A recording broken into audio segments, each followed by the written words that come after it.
मी ऑफिसमधून परतत असताना मोबाईल वाजला. मी मोबाईल ऑन केला तेव्हा त्या बाजूने कोणीतरी मला म्हणालं, स्नेहल, तुझे सासरे राहिले नाहीत, तू लगेच इकडे ये.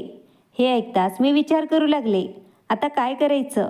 कारण ऑफिसमध्ये एक ऑडिट पार्टी आली होती. अनेकदा ऑडिट सुरू असताना लोक रजा देण्यास टाळाटाळ करतात. मी ताबडतोब साहेबांना फोन करून माझ्या सासऱ्यांच्या मृत्यूची माहिती दिली. घरी आल्यावर मी ताबडतोब माझे ट्रेनचे तिकीट बुक केले. पटकन माझी सुटकेस तयार केली आणि रेल्वे स्टेशनवर पोहोचले. इंदोरला जाणारी ट्रेन स्टेशनवरच उभा होती. मी धावत S2 डब्यात शिरले. मी माझ्या सीटवर बसताच गाडी पुढे जाऊ लागली. सीटवर बसताच मनात आठवणींची नदी वाहू लागली. मला माझ्या सासऱ्यांचा चेहरा आठवत राहिला. खरं सांगू, माझे सासरे राहिले नाहीत हे मानायला माझं मन अजिबात तयार नव्हतं. जसा जसा गाडीचा वेग वाढू लागला तसं तसं मला माझ्या आयुष्यातील प्रत्येक प्रसंग आठवू लागला, जो त्यांच्याशी जोडलेला होता. मला अजूनही आठवतं, लग्न झाल्यावर मी सासरी आले होते. मी पहिल्यांदा माझ्या सासऱ्यांचा आशीर्वाद घेण्यासाठी त्यांच्या पायाला स्पर्श केला. तेव्हा ते म्हणाले, एक गोष्ट नेहमी लक्षात ठेव स्नेहल, या घराला कधीच तुझ्या आईचं घर मानू नको. हो, नेहमी लक्षात ठेव की हे तुझ्या सासरचं घर आहे. त्यांचे हे कठोर शब्द ऐकून मला धक्का बसला आणि भीतीही वाटली. खरं तर माझे पती दीपक लष्करात होते. लग्नासाठी त्यांनी 1 महिन्याची रजा घेतली होती. लग्नानंतर लगेचच आम्ही हनीमूनसाठी मनालीला गेलो आणि तिथून परत आल्यावर महाबळेश्वर, सातारा, पुणे इथे गेलो. या भटकंतीत दिवस कसे गेले ते कळलंच नाही. यांची सुट्टी संपली आणि ते पुन्हा काश्मीरला निघून गेले. एके दिवशी आम्ही महाबळेश्वरच्या सनसेट पॉईंटवर बसलो होतो. तेव्हा आमच्यात झालेल्या संभाषणात त्यांनी मला सांगितलं, सीमेवर असताना आमच्या कर्तव्याचा एक भाग म्हणून आम्हाला पूर्णपणे सतर्क राहावं लागतं. कारण आमच्या सीमेवरून दहशतवादी घुसखोरी करण्याची नेहमीच शक्यता असते. सीमेपलीकडे ते चालूच राहते. मग सीमेपलीकडूनचे शत्रूचे सैन्य युद्धविराम तोडून गोळीबार करत राहतात. त्यामुळे आम्हाला नेहमी सतर्क राहावे लागते.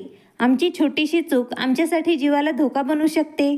त्यांचं बोलणं संपल्यावर मी विचारलं, तुम्ही मला काश्मीरला कधी घेऊन जाणार? मग लगेच उत्तर देत ते म्हणाले, स्नेहल, पुढच्या वेळी मी इंदोरला येईन तेव्हा तुला माझ्यासोबत काश्मीरला घेऊन जाईल. ते काश्मीरला पोहोचल्याचा फोन आला आणि त्याच्या दुसऱ्या दिवशी पहाटे 5 वाजता फोन वाजला. माझ्या सासऱ्यांनी तो फोन उचलला. त्या बाजूने आवाज आला, मी कर्नल आदित्य बोलत आहे. मला तुम्हाला कळवताना दुःख होत आहे की काल रात्री काही दहशतवाद्यांनी आमच्या सीमेवर हल्ला केला. त्यात तुमचा मुलगा दीपक त्यांच्याशी लढताना शहीद झाला. टेलिफोन बंद झाला आणि त्यानंतर माझ्या सासऱ्यांनी माझ्या खोलीचा दरवाजा ठोठावला. जेव्हा मी दार उघडलं तेव्हा त्यांनी माझ्या पतीच्या हुतात्म्याची बातमी मोजक्या शब्दात मला सांगितली. मग त्यांचं बोलणं ऐकून मला प्रश्न पडला की त्यांना आपल्या मुलाच्या हुतात्म्याचं दुःख आहे की नाही. एखाद्या सावत्र मुलाच्या मृत्यूनंतरही कोणी इतकं कठोर कोणीही राहू शकत नाही. बाप इतका पाषाण हृदयाचा कसा असू शकतो, या विचाराने मी थक्क झाले. दीपकच्या मृत्यूनंतर 1.5 महिन्यानंतर माझे आईवडील त्या घरापासून माझी सुटका करून देण्यासाठी माझ्या सासरच्या घरी आले. माझ्या वडिलांनी माझ्या सासऱ्यांना आमच्यासोबत येण्याची विनंती केली. तेव्हा ते म्हणाले, तुम्ही स्नेहलला तुमच्यासोबत घेऊन जा आणि तुमचा राहिलेला विधी करा. माझा या प्राचीन फसवणुकीवर विश्वास नाही. त्यांचे उत्तर ऐकून माझे वडील हादरले. जवळपास 10 दिवस माझ्या माहेरी राहिल्यानंतर मी पुन्हा माझ्या सासरच्या घरी आले. काही दिवस सासरच्यांनी माझ्याकडे लक्ष दिलं नाही. मी दिवसभर एका कोपऱ्यात बसून रडत असे. माझे सासरे मात्र पूर्वी जसं काम करत असे त्याच पद्धतीने त्यांनी आपले सामाजिक कार्य सुरू केले. मी कोपऱ्यात बसून विचार करायचे की हा कसला बाप आहे ज्याच्या चेहऱ्यावर मुलाच्या मृत्यूचं दुःखही दिसत नाही. एके दिवशी आम्ही एकत्र बसलो होतो. तेव्हा मी त्यांना विचारलं, बाबा, तुम्हाला दीपकची आठवण येत नाही का?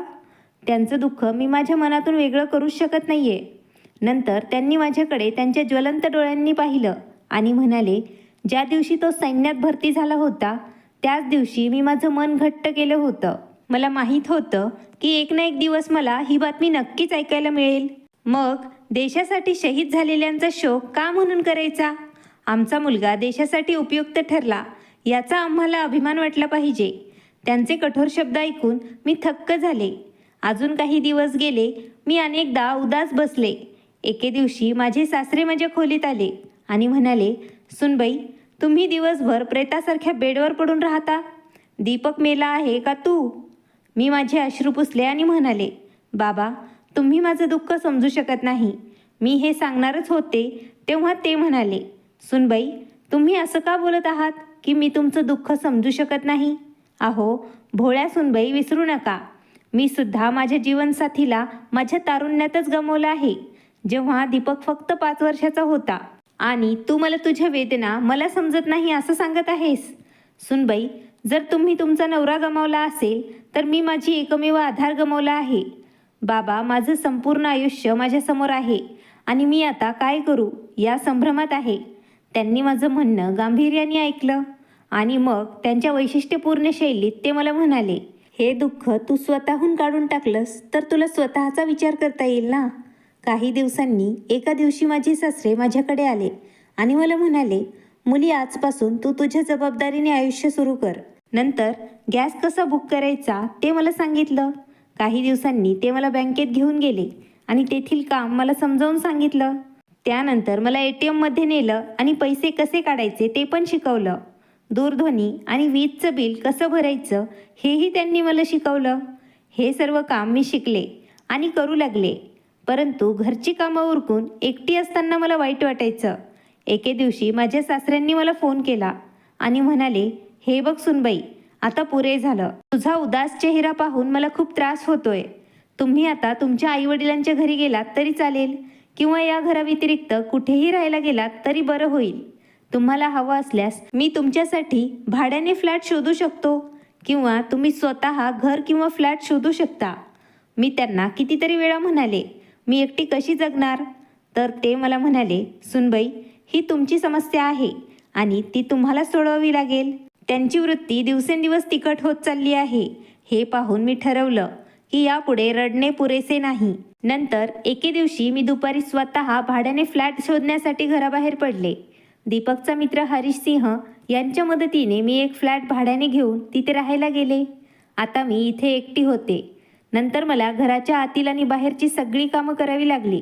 दीपकची पेन्शन स्नेहलला दरमहा मिळत होती, त्यामुळे मला आर्थिक समस्या नव्हती. संध्याकाळी वेळ मिळाला की मी बाल्कनीत जाऊन बसायचे आणि तिथून जाणारे लोक बघत बसायचे. अशीच माझी संध्याकाळ निघून जायची. पण दुपारच्या वेळी मला अनेकदा कंटाळा यायचा, म्हणून मी संगणक शिकण्यासाठी एका इन्स्टिट्यूटमध्ये प्रवेश घेतला. मी 3 महिन्यात ऑफिस अकाउंटिंग टॅली शिकले.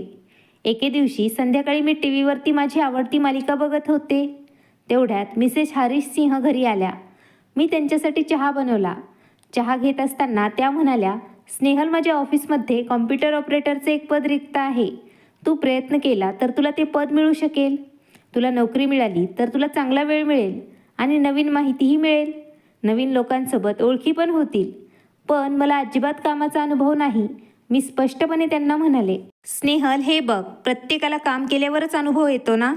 त्यांनी जे सांगितलं ते मला आवडलं आणि मी दुसऱ्याच दिवशी नोकरीसाठी अर्ज केला. साधारण आठवडाभरानंतर मला मुलाखतीची नोटीस मिळाली. मी खूप गांभीर्याने मुलाखतीची तयारी केली. दुसऱ्या दिवशी संध्याकाळी श्रीमती हरीश सिंह घरी आल्या आणि त्यांनी मला माझ्या सिलेक्शनबद्दल माहिती दिली आणि दुसऱ्या दिवशी मला नियुक्तीपत्रही मिळालं. मी अजूनही मोकळी होते, म्हणून दुसऱ्याच दिवशी नोकरीला रुजू झाले.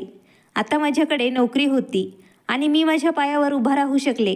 एका दिवशी संध्याकाळी सासरच्या घरातून सामान आणलं होतं, तेव्हा चुकून सासऱ्यांच्या लॉकरची चावी माझ्या सामानासोबत आली होती.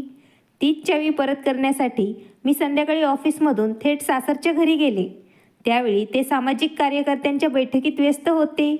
मला पाहताच ते म्हणाले, बस, मी काही वेळाने तुझ्याशी बोलतो. सामाजिक कार्यकर्त्यांची बैठक आटोपल्यानंतर त्यांनी माझ्याकडे पाहून मला विचारलं, सुनबाई, लॉकरची चावी परत करायला आला आहात का? त्यांचं बोलणं ऐकून मला आश्चर्य वाटलं की मी लॉकरची चावी परत द्यायला आले आहे हे त्यांना कसं कळलं. माझ्या आश्चर्याचा चेहरा पाहून ते मला म्हणाले, मुली, लॉकरची चावी मी मुद्दाम तुझ्या सामानामध्ये ठेवली होती. खरं तर मी तुझी परीक्षा घेत होतो. तू चावी तुझ्याकडे ठेवतेस की मला परत करतेस हे पाहण्यासाठी. मी लॉकरची चावी चहाच्या टेबलवर ठेवली आणि त्यांना नमस्कार करून परत निघाले. तेव्हा बाबा म्हणाले, मी ऐकलं आहे तू कामाला लागली आहेस आणि तुझ्या ऑफिसमध्ये मॅनेजरबरोबर चांगलं जमत आहे तुझं. काय हेतू आहे? मी आदराने पण संयमाने त्यांना म्हणाले, बाबा, मी कॉम्प्युटर ऑपरेटरच्या पदावर आहे आणि तो माझा अधिकारी आहे. त्यामुळे अनेकदा मला त्यांच्या कॅबिनमध्ये जावं लागतं. आता लोक याकडे कशा दृष्टीने पाहतात आणि त्यांना काय वाटतं याची मला चिंता वाटत नाही. माझं उत्तर ऐकून बाबांनी मान खाली घातली. मी त्यांच्या पायांना हात लावला. त्यांचा आशीर्वाद घेऊन मी घरी परत आले. मी घरी तर परत आले होते, परंतु सासऱ्यांचे शब्द माझ्या कानात घुमत होते. मी ऐकलं आहे की तू कामाला लागली आहेस आणि तुझ्या ऑफिसच्या मॅनेजरशी तुझं खूप छान जमत आहे. काय हेतू आहे? मला वाटलं या गोष्टींमुळे यापुढे मला इथे शांततेने काम करता येणार नाही. म्हणून मी रविवारी आमच्या GMला भेटायला त्यांच्या बंगल्यावर गेले. त्यांनी विचारलं, बोला मिस स्नेहल, तुम्हाला काय म्हणायचं आहे? सर, मला माझी बदली भोपाळ येथे करून घ्यायची आहे. मिस्टर शर्माच्या निवृत्तीमुळे तिथले PROचे पद रिक्त आहे हे मला कळलं आहे. तुम्ही माझी तिथे बदली करून देऊ शकता का? तर मी तुमची सदैव ऋणी राहील. मी नम्रपणे माझा मुद्दा त्यांच्यासमोर मांडला. परंतु तुम्ही इथे कॉम्प्युटर ऑपरेटर म्हणून कार्यरत आहात. तुम्हाला PROचं काम सांभाळता येईल का? सर, मला असं वाटतं की मी आता कोणत्याही पदावर काम करण्यास सक्षम आहे. उद्या ऑफिसमध्ये तुम्ही मला बदलीसाठी अर्ज पाठवाल. असं म्हणताच मी त्यांना नमस्कार करून घरी परत आले. दुसऱ्या दिवशी मी माझा अर्ज GM साहेबांच्या कॅबिनमध्ये पोहोचवला. साधारण महिनाभरानंतर मुख्यालयातून माझी भोपाळ येथे बदली करण्याचे आदेश आले. माझी बदली भोपाळला झाली हे ऐकून श्रीमती हरीश सिंह यांच्यासह सर्व ऑफिस स्टाफला आश्चर्य वाटलं. दुसऱ्या दिवशी ऑफिसमध्ये माझा निरोप समारंभ आयोजित करण्यात आला होता. निरोप समारंभानंतर मी थेट सासरच्या मंडळींना भेटायला गेले. मला पाहताच माझे सासरे म्हणाले, स्नेहल, तुझी बदली भोपाळला झाली आहे ना? त्यांच्याकडून हे शब्द ऐकून मला पुन्हा आश्चर्य वाटलं, कारण त्यांना माझ्या बदलीची बातमी कशी मिळाली? तेव्हाच त्यांनी नौकरांना माझ्यासाठी चहा आणि नाश्ता मागवायला सांगितलं आणि म्हणाले, स्नेहल, भोपाळला पोहोचल्यावर लगेच मला कॉल कर आणि तुमच्या घराचा आणि ऑफिसचा पत्ता पाठव. स्नेहल, बघ, यासाठी उशीर करू नकोस. भोपाळला आल्यावर 2 दिवसांनी ऑफिसमधल्या एका सहकार्याच्या मदतीने मी भाड्याचं घर घेतलं आणि नवीन पत्त्याची माहिती मी माझ्या सासऱ्यांना पाठवली. भोपाळला येऊन 3च महिने झाले होते आणि आज ऑफिसमधून घरी पोहोचत असताना मला बातमी मिळाली होती की माझे सासरे राहिले नाहीत. हा संपूर्ण प्रसंग एखाद्या चित्रपटासारखा माझ्या डोळ्यासमोरून गेला. ट्रेन एका स्टेशनवरून निघाली आणि इंदोरमध्ये स्टेशनवरती येऊन थांबली. मी गाडीतून खाली उतरून सासरच्या घरी ॲटोने गेले. मी घरी येण्यापूर्वी त्यांच्या शेवटच्या प्रवासाची पूर्ण तयारी झाली होती. मी शेवटच्या वेळी त्यांचा चेहरा पाहिला आणि त्यांच्या पायाला स्पर्श केला. आता ते मृतदेहाच्या रूपात माझ्यासमोर होते, परंतु त्यांच्याकडे बघून त्यांना माझ्याशी काहीतरी बोलायचं आहे असं वाटलं. त्यांचा उग्र स्वभाव त्यांच्या चेहऱ्यावर अजूनही दिसत होता. त्यांच्या भावाच्या मुलांनी मृतदेहाला खांदा दिला आणि त्यांचा शेवटचा प्रवास सुरू झाला. दुसऱ्या दिवशी माझ्या चुलत भाऊजींनी मला एक फाईल दिली. मी एक एक करून त्याचे पेपर्स पाहू लागले. माझ्या सासऱ्यांनी माझ्या नावावर वारसा हक्क लिहिला होता, ज्यामध्ये सर्व मालमत्ता आणि पैसे माझ्याच नावावर लिहिले होते. मृत्यूपत्राच्या शेवटी त्यांनी माझ्या नावाने लिहिलेलं एक पत्र होतं, ज्यामध्ये लिहिलं होतं, प्रिय कन्या स्नेहल, माझे तुला भरभरून आशीर्वाद. माझ्या मृत्यूनंतर तुला हे पत्र मिळेल. माझा स्वभाव पाहून तुला आश्चर्य वाटलं आणि आयुष्यभर आश्चर्यच वाटत राहील. मी मुद्दाम तुला माझं घर सोडण्यासाठी भाग पाडलं होतं, जेणेकरून तू तुझ्या 4 भिंतीच्या रूमच्या एकाकी कोपऱ्यातून बाहेर पडून संसारिक गोष्टी समजून घ्याव्या.